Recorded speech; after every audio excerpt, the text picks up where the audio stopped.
কড়াই গরম হয়ে গেছে, অল্প তেল দিয়ে দিচ্ছি। বড়িটা ভাজতে নেব। ভাজা হয়ে গেছে, আমি তুলে নিচ্ছি। পাঁচফোড়ন দিলাম, তেজপাতা দিয়ে দিলাম, কাঁচা লঙ্কা দিয়ে দিলাম, আলু দিয়ে দিলাম,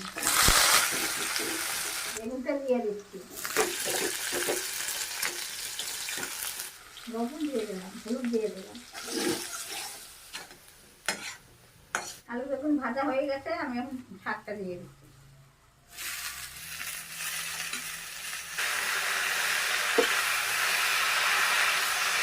আমি শাকে কোনো জল দেবো না, যে জল বাইর হবে এটাই সেদ্ধ হয়ে যাবে। আমি এখন ঢাকা দিয়ে দেবো।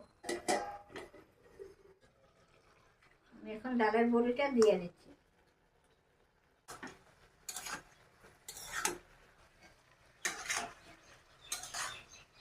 আমার পালং শাক রান্না করা হয়ে গেছে, আমি এখন নামাই নেব।